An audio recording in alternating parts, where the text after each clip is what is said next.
Bonjour, je m'appelle Justine Bressan, je suis la nouvelle professeure de formation musicale du Conservatoire de Picardie, d'où je suis originaire.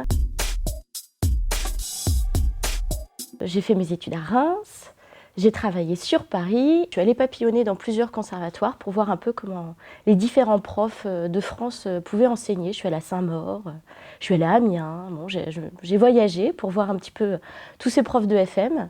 Et puis il y a 9 ans, nous sommes arrivés en Bourgogne. Alors c'est plein de choses. C'est ça qui est super, c'est que c'est plein de disciplines, c'est plein de matières différentes. On a de l'écrit, on a de l'oral, on a donc du chant. Bon, il y a des choses un petit peu rébarbatives comme l'apprentissage de la lecture, du rythme, tout ce qui est écoute. On écoute de la musique mais de tous horizons, de toute époque. Donc on a un panel immense en fait. On a un terrain de jeu qui est immense. On peut aller analyser des partitions pour les comprendre, justement.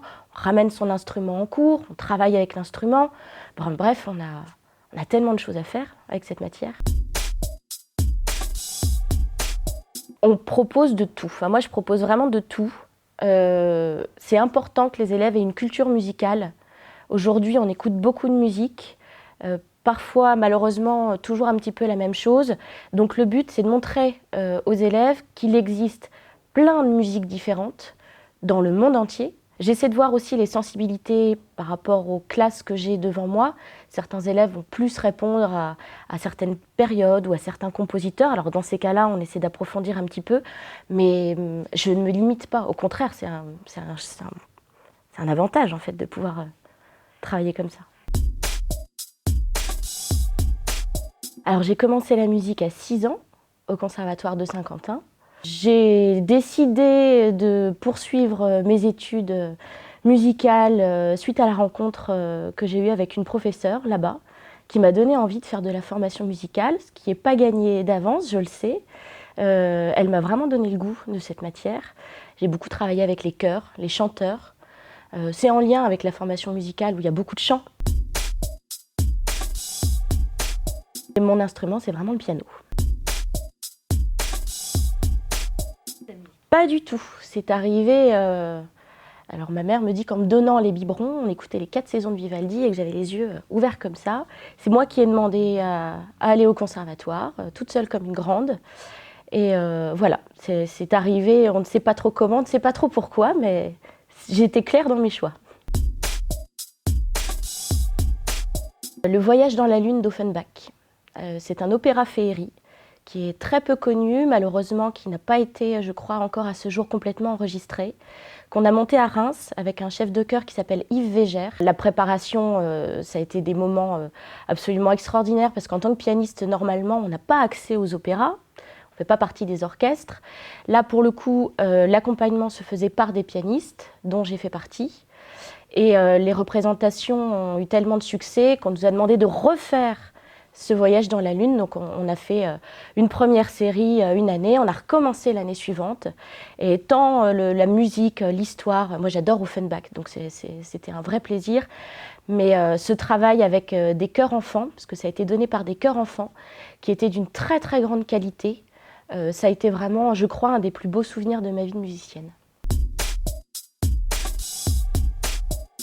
Plus ça va et plus je descends en France. Ça s'est fait un petit peu par hasard. J'ai rencontré mon mari qui était bourguignon. On a vécu à Paris. On est arrivé en Bourgogne il y a 9 ans. Je travaillais sur Paray-le-Monial avant d'arriver ici. Et puis de fil en aiguille, j'ai rencontré les professeurs d'ici. J'ai fait des jurys ici.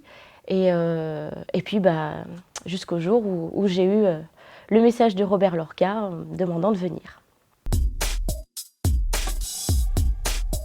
Ça a toujours été présent en moi depuis toute petite. sans forcément savoir quelle matière j'allais enseigner. J'ai toujours été très littéraire. Donc je pensais que je deviendrais professeure de français. J'aimais pas la FM quand j'étais petite. Je le dis parce qu'on a souvent des élèves qui arrivent en disant « Ah ouais, la FM, j'aime pas ça ».